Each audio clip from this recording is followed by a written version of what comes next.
Hello दोस्तों, स्वागत है आपका एक बार फिर आपके अपने चैनल हेलो टीचर में। 3-4 दिन के अंतराल के बाद वीडियो बनाने जा रहा हूँ।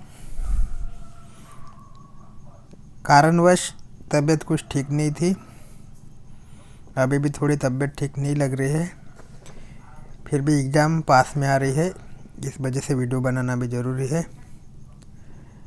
तो पिछला जो वीडियो था office procedure and administration question paper 2013 revision paper था। Office procedure and administration OPA का 2013 का पेपर था, रिविजनल पेपर था। और उसमें जो 50 क्वेश्चन का जो रिवीजन अपन ने कर लिया था पिछले वीडियो में, आगे के क्वेश्चन का जो रिवीजन है इस वीडियो में कंप्लीट कर लेंगे। ये पेपर को इस वीडियो में कंप्लीट कर लेंगे।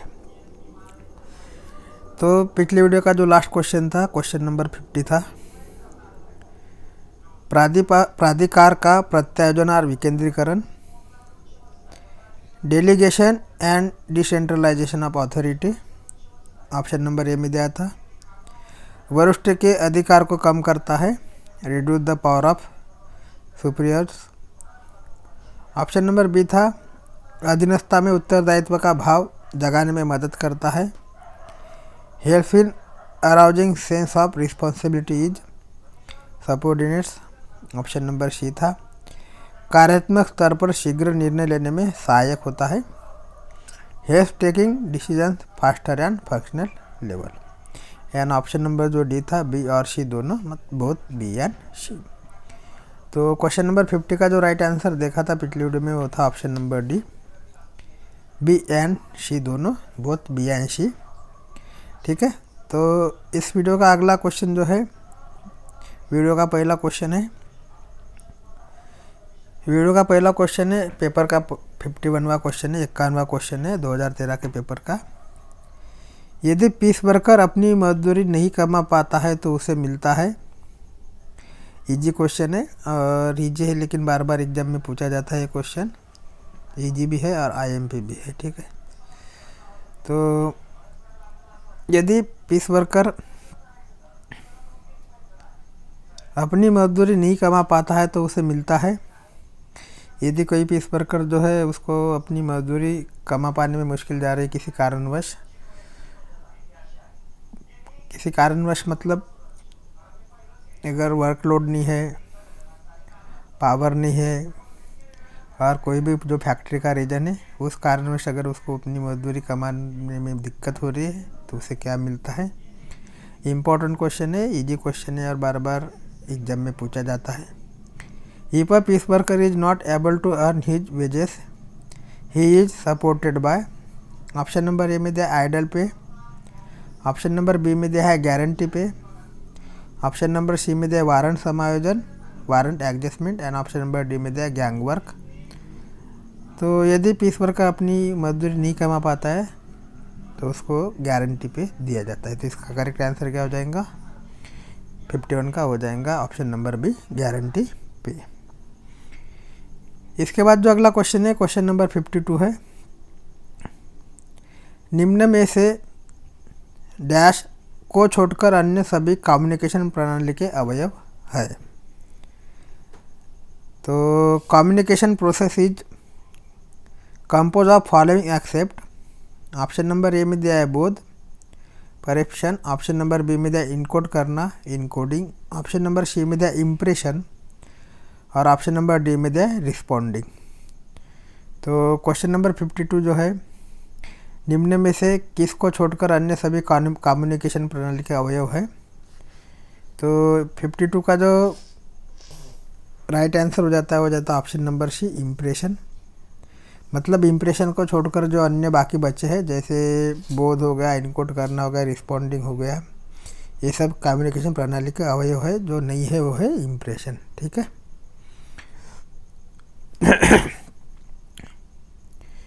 इसके बाद अगला क्वेश्चन है, क्वेश्चन नंबर 53 है, फैक्ट्री अधिनियम 1948 के तहत सेफ्टी ऑफिसर की नियुक्ति की जानी चाहिए यदि सामान्यतः वर्करों की संख्या निम्नलिखित हो। तो फैक्ट्री एक्ट 1948 के तहत सेफ्टी ऑफिसर कब नियुक्त किया जाता है, कितने वर्कर होने के बाद नियुक्त किया जाता है, इस क्वेश्चन में पूछा गया है।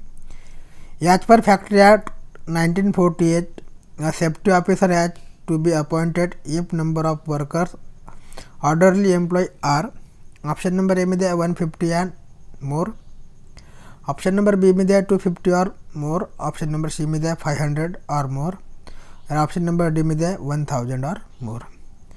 तो फैक्ट्री अधिनियम 1948 के तहत सेफ्टी ऑफिसर कब नियुक्त किया जाता है, तो जब वर्करों की संख्या जो होती है 1000 या 1000 से ऊपर होती है तो एक सेफ्टी ऑफिसर जो है फैक्ट्री को नियुक्त करना पड़ता है। ठीक है, तो फैक्ट्री अधिनियम 1948 के तहत सेफ्टी ऑफिसर की नियुक्ति 1000 या उससे अधिक वर्कर होने के बाद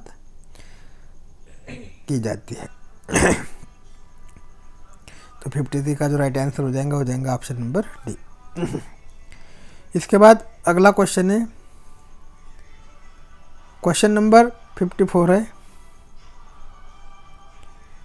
खराब मौसम भत्ता के रूप में कर्मचारी के लिए कितनी राशि देय है यदि उसका ग्रेड पे 4600 रुपये हो। खराब मौसम भत्ता बैड क्लाइमेट अलाउंस जो है के रूप में कर्मचारी को कितनी राशि देय होगी यदि उसका ग्रेड पे जो है 4600 रुपये हो। How much amount is admissible as bad climate allowance for an employee if his grade pay RS 4600। Option number A में दिया RS 120, ऑप्शन नंबर बी में दिया RS 200, ऑप्शन नंबर सी में दिया RS 240, ऑप्शन नंबर डी में दिया RS 400। तो question number 54 का जो करेक्ट आंसर हो जाता है ऑप्शन नंबर सी RS 240। तो खराब मौसम भत्ता जो है RS 240 रुपये दिया जाएगा किसको, जिसका ग्रेड पे 4600 रुपये हो उसको। इसके बाद अगला क्वेश्चन है, क्वेश्चन नंबर 55 है। क्वेश्चन नंबर 55 है, 55वें नंबर का क्वेश्चन है। पीस वर्करों को निम्नलिखित आधार पर भुगतान किया जाता है। तो पीस वर्कर जो होते हैं उसको कौन सा आधार पर भुगतान किया जाता है पूछा गया है। तो पीस वर्कर को निम्नलिखित आधार पर भुगतान किया जाता है। Piece worker are paid on the following basis. Option number A में दिया उपस्थिति अटेंडेंस के आधार पर, ऑप्शन नंबर बी में दिया उत्पादित वस्तु में स्वीकृत की गई वस्तुओं की संख्या, number of piece accepted out of process, option number C में दिया अनुभाग प्रमुख द्वारा प्रमाणित सर्टिफाइड करने पर as certified by HOS, and option number D में दिया इनमें से कोई नहीं, नन ऑफ दीज। तो जो पीस वर्कर होते हैं उनको किस आधार पर भुगतान किया जाता है, तो इसका जो करेक्ट आंसर हो जाता है ऑप्शन नंबर बी, उत्पादित वस्तुओं में स्वीकृत की गई वस्तुओं की संख्या। मतलब एक जो पीस वर्कर जो है जो जितना उत्पादन करता है, जितने पीस वो उत्पादित करता है उसमें से कितने पीस स्वीकृत होते हैं, कितने एक्सेप्ट होते हैं, उसके ऊपर उसको भुगतान किया जाता है। तो इसका जो करेक्ट आंसर हो जाता है ऑप्शन नंबर बी, उत्पादित वस्तुओं में से स्वीकृत की गई वस्तुओं की संख्या, number of piece accepted out of products. तो क्वेश्चन नंबर 55 का जो राइट आंसर है वो ऑप्शन नंबर बी है। इसके बाद जो अगला क्वेश्चन है, क्वेश्चन नंबर 56 है।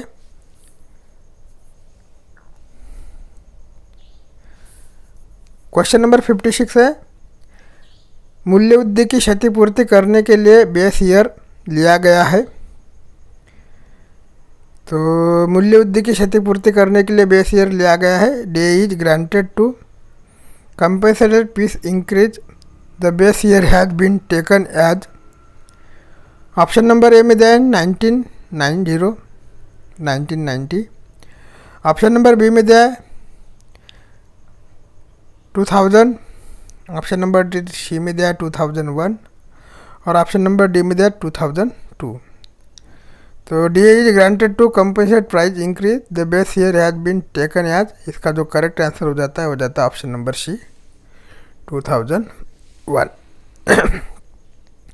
तो मूल्य वृद्धि की क्षतिपूर्ति करने के लिए जो बेस ईयर लिया गया है वो 2001 लिया गया है। ठीक है, तो क्वेश्चन नंबर 56 का जो राइट आंसर हो जाता है ऑप्शन नंबर सी।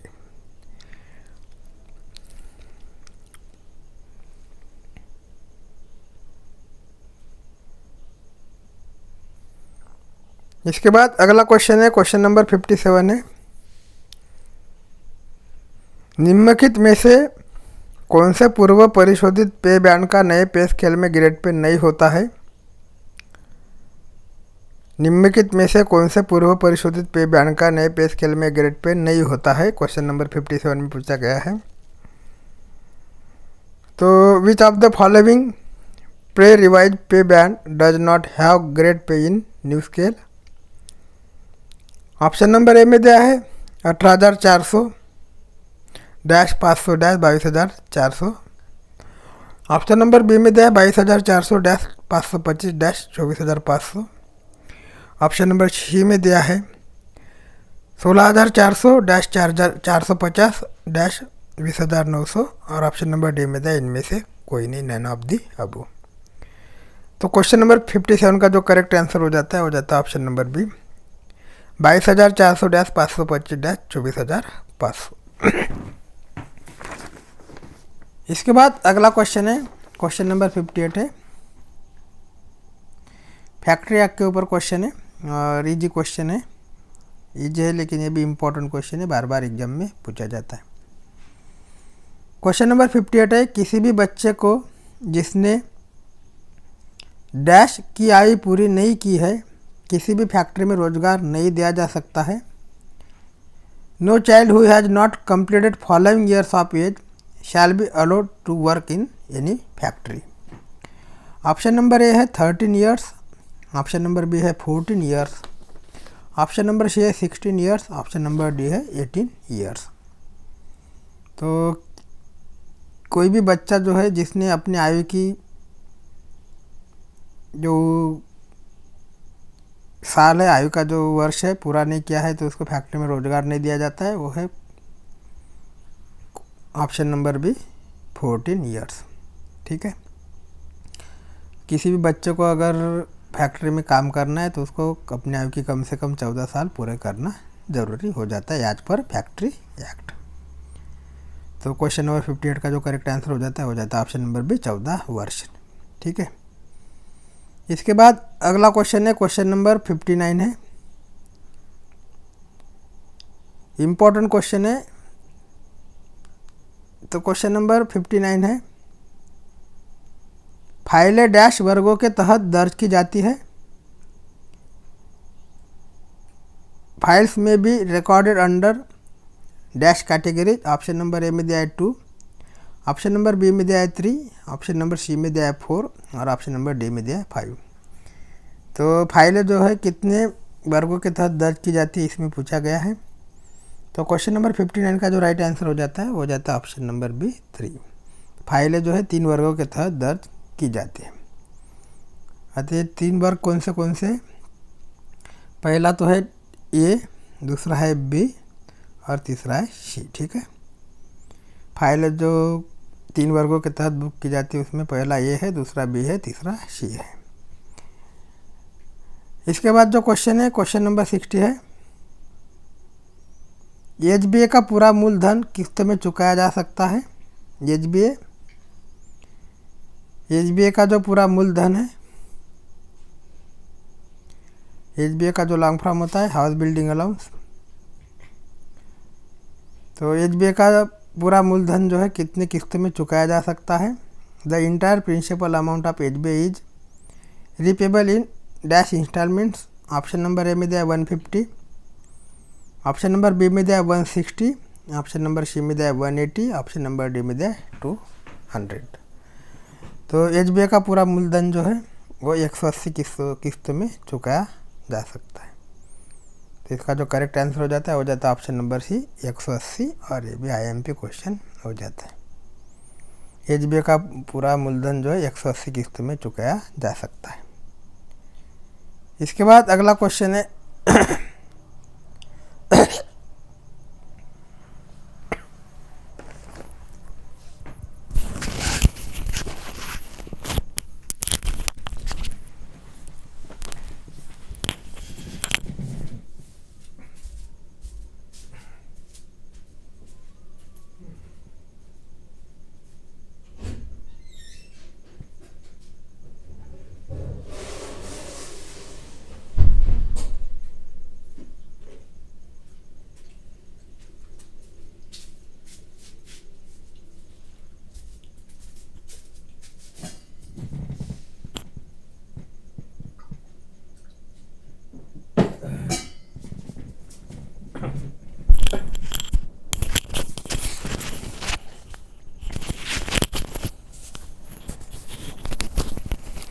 इसके बाद जो अगला क्वेश्चन है,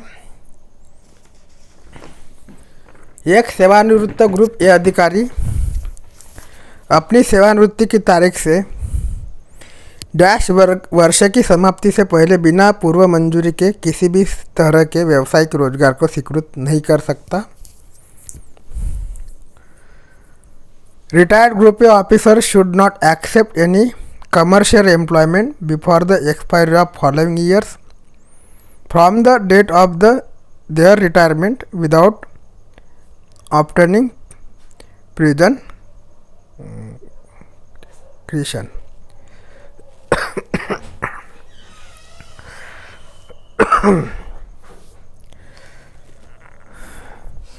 तो एक सेवानिवृत्त ग्रुप ए अधिकारी अपने सेवानिवृत्ति की तारीख से डैश वर्ष की समाप्ति से पहले बिना पूर्व मंजूरी के किसी भी तरह के व्यावसायिक रोजगार को स्वीकृत नहीं कर सकता। ऑप्शन नंबर ए में दिया 1 वर्ष, ऑप्शन नंबर बी में दिया 2 वर्ष, ऑप्शन नंबर सी में दिया 3 वर्ष, ऑप्शन नंबर डी में दिया 4 वर्ष। तो क्वेश्चन नंबर 61 का जो राइट आंसर हो जाता है 1 ईयर। ठीक है, 1 वर्ष। ठीक है, 1 वर्ष की समाप्ति से पहले जो है बिना पूर्व मंजूरी से किसी भी तरह के व्यावसायिक रोजगार को स्वीकृत नहीं कर सकता कौन? ग्रुप ए अधिकारी। फिर है वर्ग फाइलों को केवल निर्दिष्ट अवधि के लिए रखा जाता है। क्वेश्चन नंबर 62 है वर्ग डैश फाइलों को केवल निर्दिष्ट अवधि के लिए रखा जाता है। वो कौन से वर्ग की फाइलें होती है जो कुछ कालावधि के लिए रखी जाती है? Class dash file are kept for special period only. Option number A में दिया है ए वर्ग की फाइल, ऑप्शन नंबर बी में दिया है बी वर्ग की फाइल, ऑप्शन नंबर सी में दिया है सी वर्ग की फाइल, ऑप्शन नंबर डी में दिया है इनमें से कोई नहीं।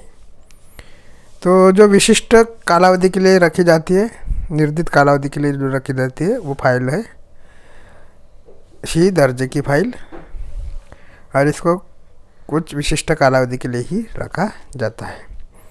तो क्वेश्चन नंबर 62 का जो आंसर हो जाएगा ऑप्शन नंबर सी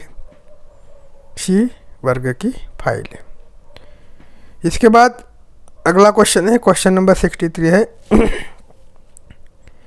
यदि सेवा की अवधि 5 साल हो तो मृत्यु उपदान निम्न दर पर दिया जाता है। If length of service is 5 year then death gratuity is paid for following rate. Option number A में दिया है परिलब्धियों का दुगना, ऑप्शन नंबर बी में दिया है परिलब्धियों का 6 गुना, ऑप्शन नंबर सी में दिया है परिलब्धियों का 12 गुना, और ऑप्शन नंबर डी में दिया उपरोक्त में से कोई नहीं। तो क्वेश्चन नंबर 63 इसका जो करेक्ट आंसर हो जाता है ऑप्शन नंबर सी परिलब्धियों का 12 गुना। ठीक है, 5 साल या 5 साल के ऊपर परिलब्धियों का 12 गुना दिया जाता है। ठीक है, और अगर 1 साल के नीचे रहेगा तो परिलब्धियों का 2 गुना दिया जाता है। इसके बाद अगला क्वेश्चन है, क्वेश्चन नंबर 64 है टाइप 2 आवास की पात्रता हेतु ग्रेड पे है। Eligibility for type 2 quarter is grade pay is. Option number A में दिया है 1800, ऑप्शन नंबर बी में दिया है 1900, ऑप्शन नंबर सी में दिया है 2400, ऑप्शन नंबर डी में दिया है उपरोक्त में से कोई नहीं। तो टाइप 2 का आवास अगर आपको प्राप्त करना होता है तो उसके लिए जो ग्रेड पे रखा गया है वो है ऑप्शन नंबर बी 1900, टाइप 1 के लिए 1800। ठीक है, टाइप 2 और ये टाइप 1 के लिए 1800। तो टाइप 2 के लिए जो है 1900 चाहिए, टाइप 1 के लिए 1800 चाहिए। क्वेश्चन नंबर 64 का जो राइट आंसर हो जाता है ऑप्शन नंबर बी। इसके बाद अगला क्वेश्चन है, क्वेश्चन नंबर 65 है निम्न में से कौन सा मेजर पेनाल्टी नहीं है? मेजर पेनाल्टी कौन सा नहीं है वो पूछा गया है। निम्न में से कौन सा मेजर पेनाल्टी नहीं है? Which is not a major penalty. Penalty के ऊपर एक वीडियो हमने अलग से बना के रखा है, मेजर पेनाल्टी माइनर पेनाल्टी के ऊपर। आपने अगर वीडियो नहीं देखा है तो चैनल के वीडियो बॉक्स में जाके वो वीडियो आप देख सकते हैं। निम्न में से कौन सा मेजर पेनल्टी नहीं है, which is not a major penalty? Option number A में दिया है बिना संचयी प्रभाव के अधिकतम 3 वर्ष के लिए वेतन के समायोजन में एक स्तर से नीचे करना। Reduction to a lower stage in the time scale of pay by 1 stage for a period not exceeding 3 year without cumulative effect. Option number B में दिया है समयमान में वेतन श्रेणी ऑब्लिक ग्रेड और पद के स्तर को नीचे करना। Reducing to lower time scale of pay grade and post. Option number C में दिया आवश्यक सेवानिवृत्ति compulsory retirement. Option number D में दिया सेवा से निष्कासन रिमूवल फ्रॉम सर्विस। तो क्वेश्चन नंबर 65 में जो पूछा गया है कि निम्न में से कौन सी मेजर पेनल्टी नहीं है, तो जो ऑप्शन नंबर बी में दिया है समन्वय वेतन में श्रेणी ग्रेड और पद के स्तर को नीचे करना है मेजर पेनल्टी के अंतर्गत आती है। कंपल्सरी रिटायरमेंट मेजर पेनल्टी के अंतर्गत आता है और सेवा से निष्कासित करना मतलब removal from service major penalty के अंतर्गत आता है। जो मेजर पेनल्टी के अंतर्गत नहीं आता है वो है ऑप्शन नंबर ए। तो इसका करेक्ट आंसर भी हो जाएगा ऑप्शन नंबर ए, बिना संचयी प्रभाव के अधिकतम 3 वर्ष के लिए वेतन के समयमान में एक स्तर से नीचे करना। ठीक है। इसके बाद अगला क्वेश्चन है, क्वेश्चन नंबर 66 है ग्रेड पे 7600 के स्तर के सभी ग्रुप ए पदों के लिए डीपीसी का बेंचमार्क है। तो डीपीसी का जो बेंचमार्क है वो 7600 के सभी ग्रुप ए पदों के लिए कौन सा रहेगा वो पूछा गया है। For all group A post of the level of grade pay 7600 the benchmark of DPC is.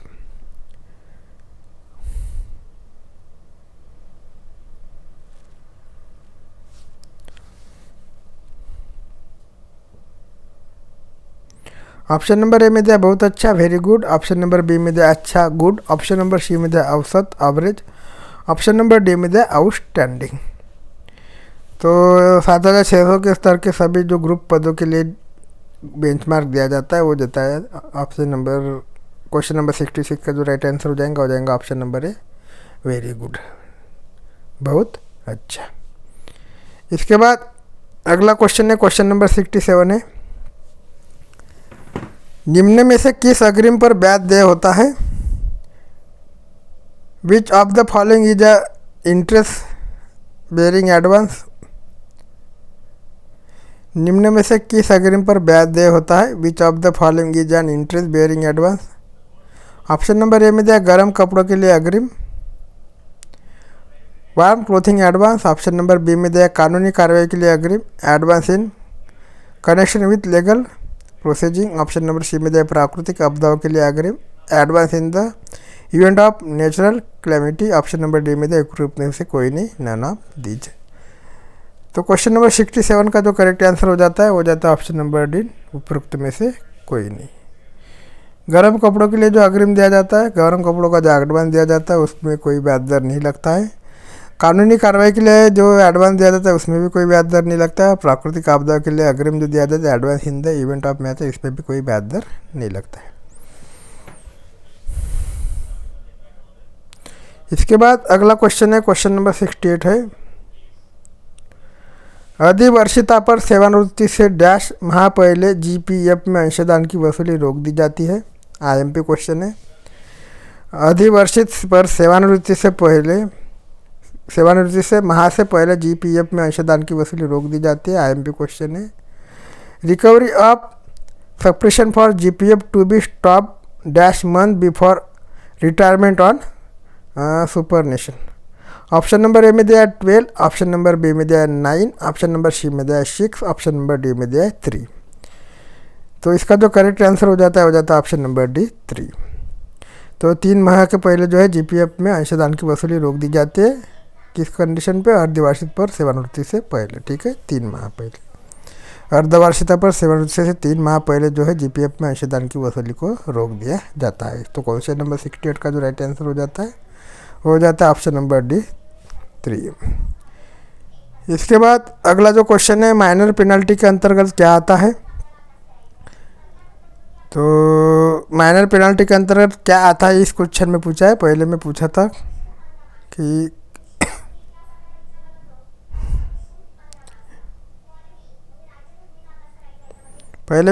Minor penalty के अंतर्गत क्या नहीं आता है, और इसमें पूछा है माइनर पेनल्टी के अंतर्गत क्या आता है। ठीक है, तो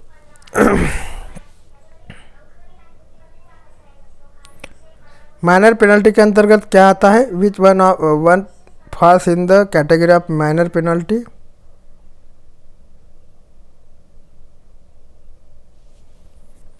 ऑप्शन नंबर ए में दिया सेवा से निष्कासन, रिमूव किया जाना जो भविष्य में सरकारी नियुक्ति के लिए अयोग्य नहीं है। Removal from service not disqualifying future employment under the government.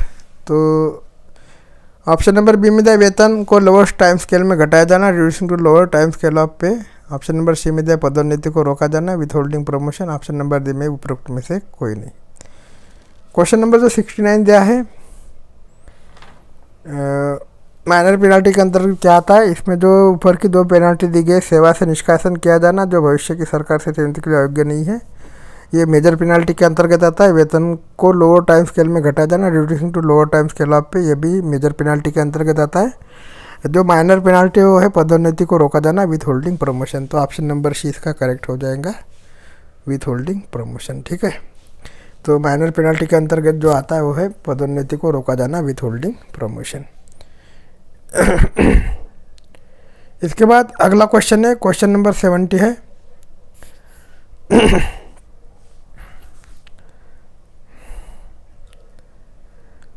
Question number 70 है, पीस वर्कर के मामले में दिन की पाली में किए काम के लिए विभागीय नियम के तहत अलग से कोई ओटी भुगतान नहीं किया जाता है। तो पीस वर्कर क्वेश्चन नंबर 70 में एक स्टेटमेंट दिया गया है, वो जो स्टेटमेंट है सही है कि गलत है वो अपने को बताना है।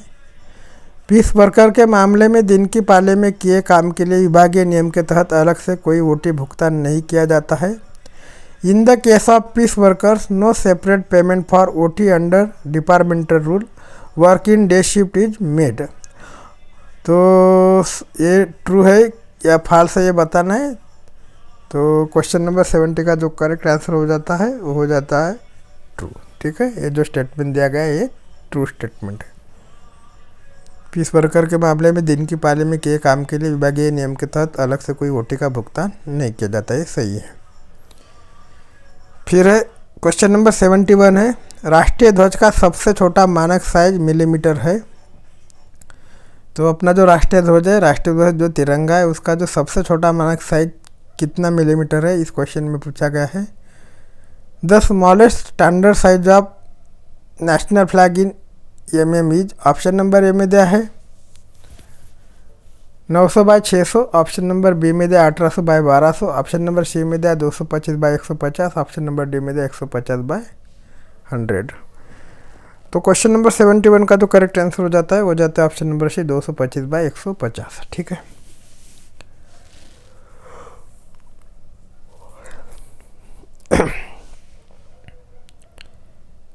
इसके बाद क्वेश्चन नंबर 72 है,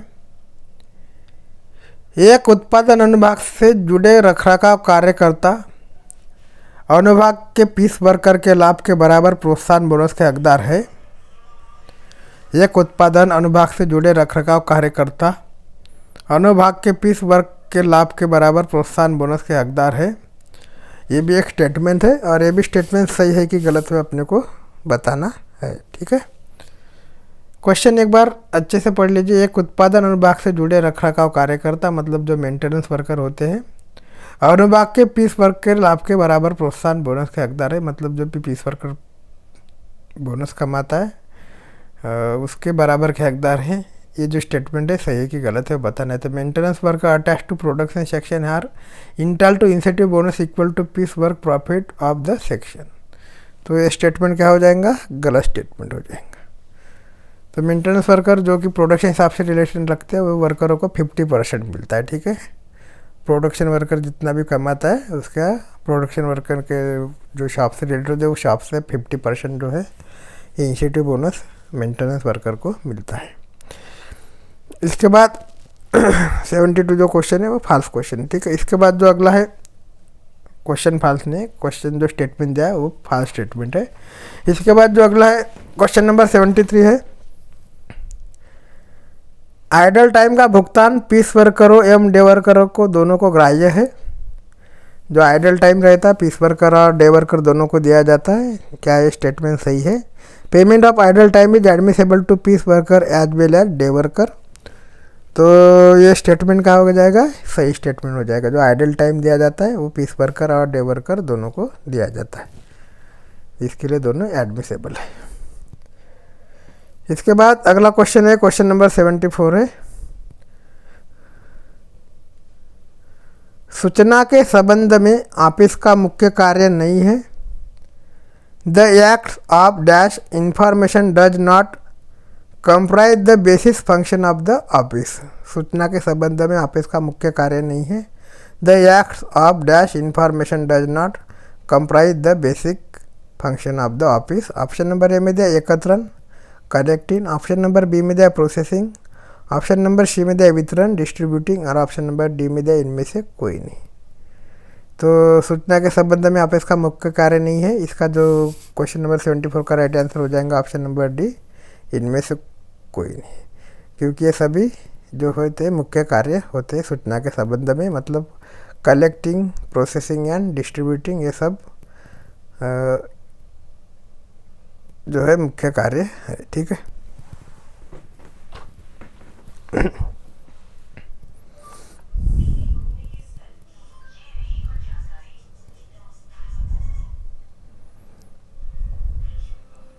इसके बाद जो अगला क्वेश्चन है क्वेश्चन नंबर 75 है,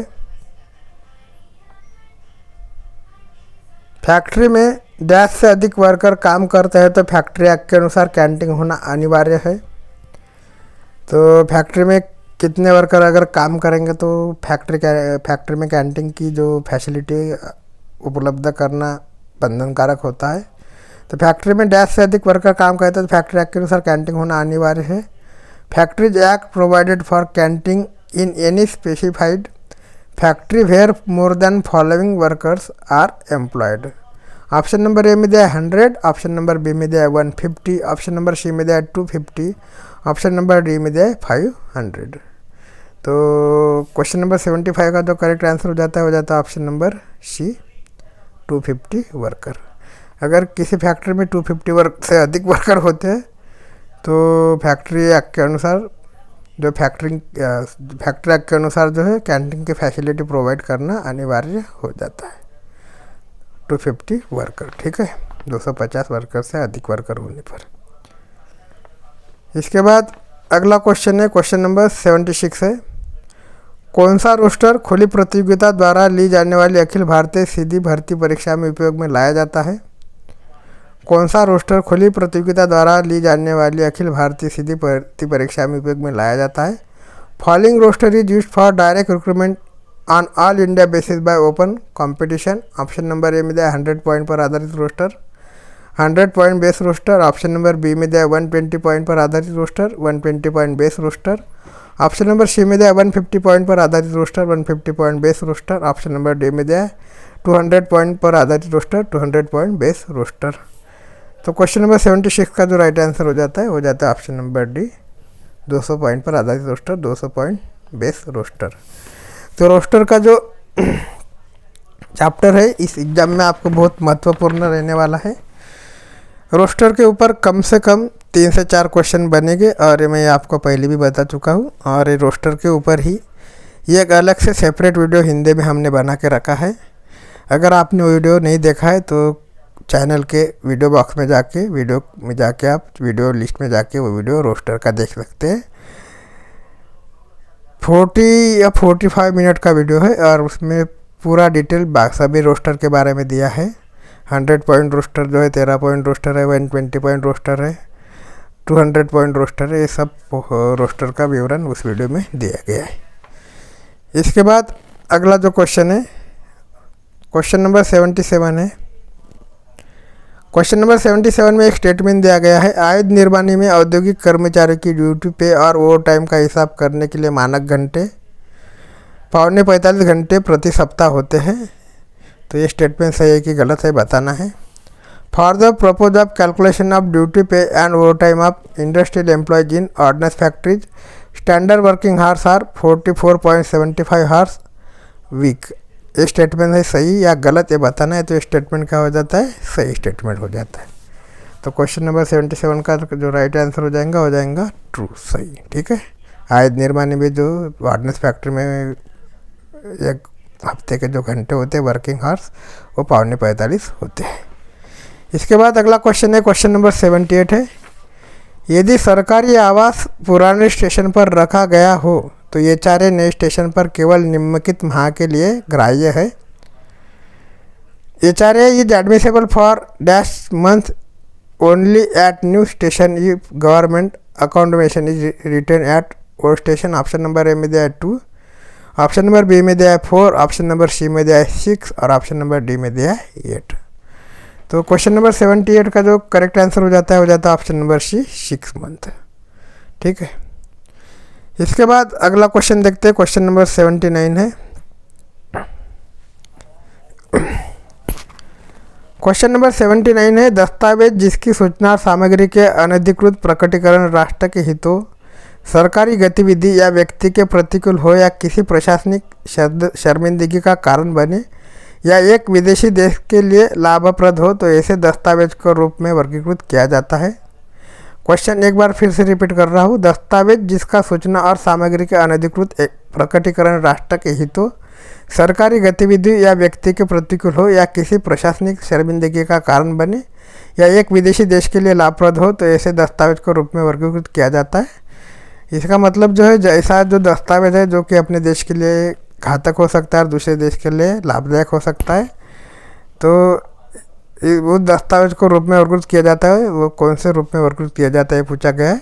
the documents which information and material the unauthorised disclosure of which would be prejudicial to the interest of the nation, any government activity or individual of or would case administrative embarrassment or view of advantage of foreign nation is classified as। Option number A में दिया सर्वत्र गुप्त top secret, option number B में दिया गुप्त secret, option number C में दिया गोपनीय कॉन्फिडेंशियल, ऑप्शन नंबर डी में दिया व्यक्तिगत पर्सनल।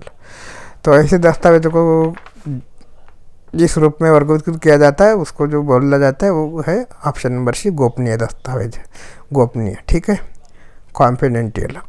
इसका जो 79 का जो करेक्ट आंसर हो जाएगा ऑप्शन नंबर सी गोपनीय।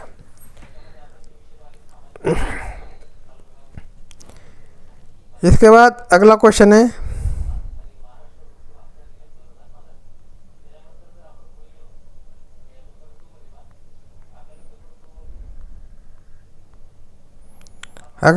क्वेश्चन नंबर 80 है। अनुसूचित जाति जनजाति के अभ्यर्थियों के मामले में 5 से 10 रिक्त स्थानों पर पदोन्नति के लिए विचाराधीन क्षेत्र का सामान्य साइज होता है। क्वेश्चन नंबर 80 है, अनुसूचित जाति जनजाति के अभ्यर्थियों के मामले में 5 से 10 रिक्त स्थानों पर पदोन्नति के लिए विचाराधीन क्षेत्र का सामान्य साइज होता है। The normal size of zone of consideration for promotion in case of SC/ST candidate for vacancies 5 to 10 is. Option number A में दिया रिक्तियों की संख्या number of vacancy plus 4 number, option number B में दिया रिक्त संख्या का 2 गुना प्लस 4, ऑप्शन नंबर सी में दिया रिक्त संख्या का 1.5 गुना प्लस 3, ऑप्शन नंबर डी में दिया रिक्त संख्या का 5 गुना प्लस 4। तो क्वेश्चन नंबर 80 का जो राइट आंसर हो जाता है वो होता है रिक्त संख्या का 2 गुना प्लस 4। ठीक है। तो क्वेश्चन नंबर 80 का जो राइट आंसर हो जाएगा ऑप्शन नंबर बी, रिक्त संख्या का 2 गुना प्लस 4। तो